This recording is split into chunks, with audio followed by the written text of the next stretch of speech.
Hey everybody, Brad Greenfield here with Metamorph Software. Today we're going to be looking at our data visualizer, and to do that we're going to use a circuit called an astable vibrator.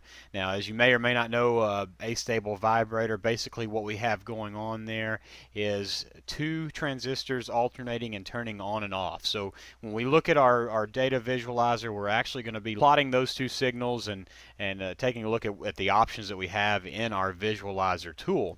So to get started, what we're going to do is go into our Sci-Fi tools here and just pull up our circuit. So what we have here is our astable multivibrator. We have our resistors up here labeled with the R, R1, R2. Our capacitors here labeled C1 and C2.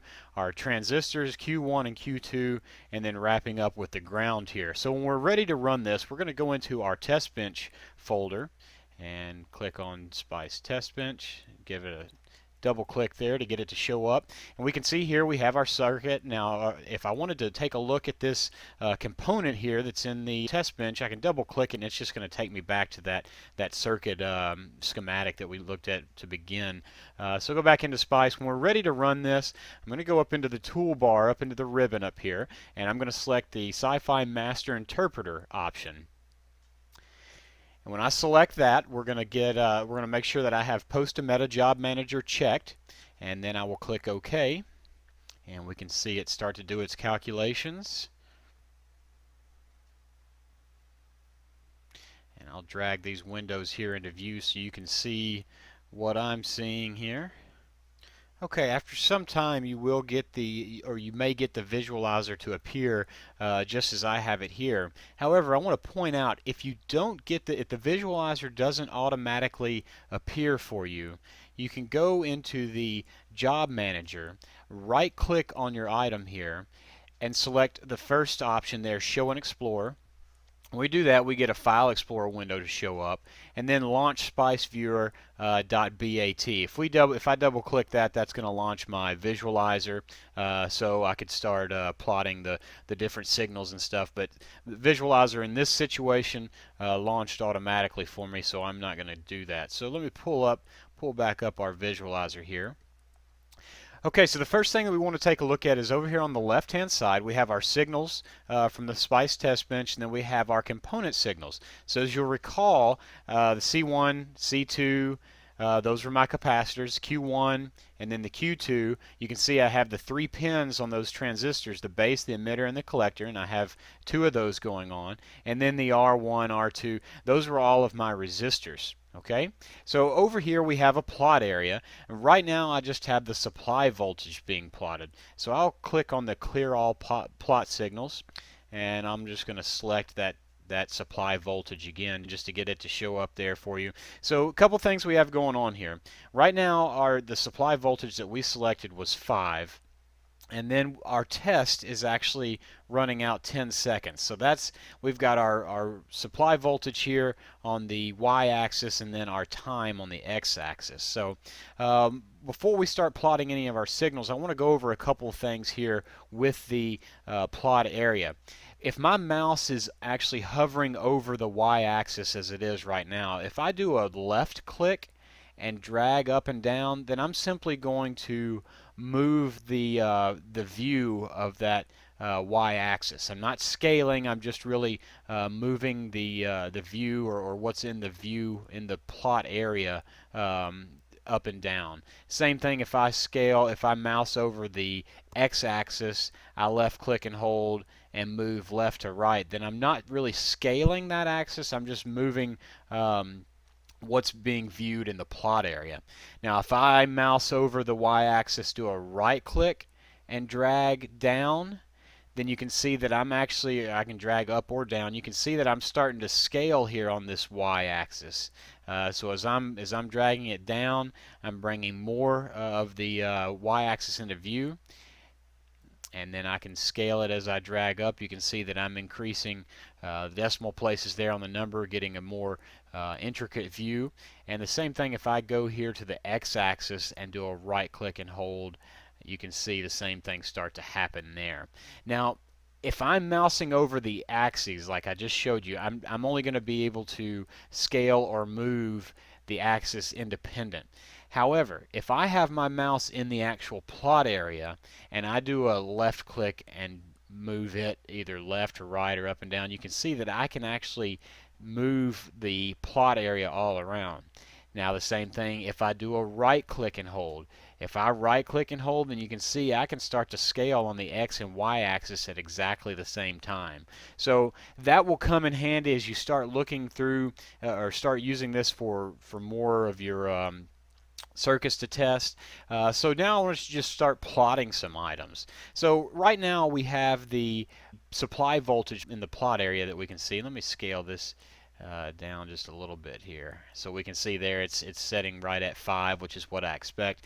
So I'm going to click on the collector pin for the first transistor just to get it to plot, so we can see that. Okay, I'll click on the collector pin for the second transistor. Now when I'm selecting each item, then we see it's only showing one item at a time, and you can note here that we have our legend up here that tells us what that red line is for. But let's say that we wanted to plot 2 signals on the plot area. So if I click, I'll start with the supply voltage. I'll clear all plot signals, and I'm going to add my supply voltage back on there.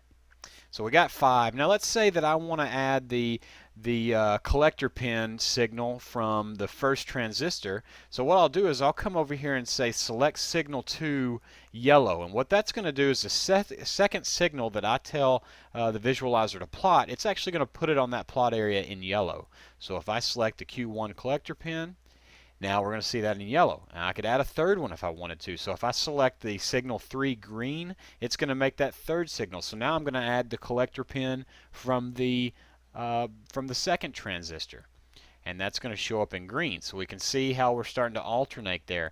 And I can even do a fourth signal, and that will show up in blue. And I'm just going to put the base from the second transistor on there so we can see what that looks like. So we have 3 items on there, or 4 items on there actually. Again, you can see here in the legend that we're given a good overview of what we have in the plot area. It can get a little confusing, a little difficult to read, but these are options, and there definitely will be situations where you'll want to have 4 different signals on there. And just to show you some of the scaling, again, I'm going to mouse over the plot area, do a right click, and move it around so we can see what's going on here. And as we have some plot signals on there, the plot area is still very responsive. I can do a left click and move up and down and really get a good look here. So very functional, very easy to zoom in, zoom out on your plot area. Now a couple things in the plot area. If I do a right click here in this plot area, I have some options. Now the view all, I really like it because what it'll do is it'll pull into view of the plot area basically the parameters of the test that we're doing. So if I select that view all, then what happens here is it brings in the 5 volts of the supply voltage that we're working with, and it takes my x-axis out to 10, which is the time that we're working with. So what it does is it's really giving me a clear picture of what we're seeing with everything in the plot area. So that's a quick and easy way to bring everything into view. If I do a right click again and go to x-axis, I can manually set what I want my x-axis to be. So let's say that I want it to start right at 0. I'll tell it I want it to go to 10, and I'll hit enter. And we can see here that we've scaled it out to 10, just a slight adjustment there. If I do a right click again and I select the y-axis, and let's say I want to start at 0 instead of -4, and I only want to go to 5. When I click out of it, we can see that it kind of zooms in for me there. And then one last thing I want to show you here is an export option.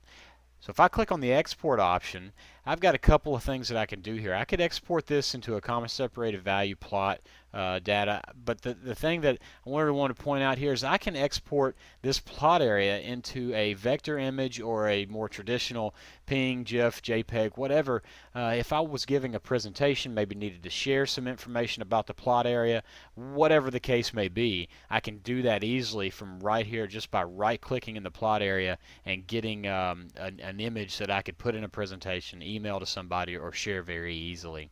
So that'll do it for the working on the data visualizer. If you have questions at the bottom of the screen, you see an email, just feel free to contact us with anything. We'll be glad to help you, and we'll have some more information coming from Metamorph software very soon. Thanks.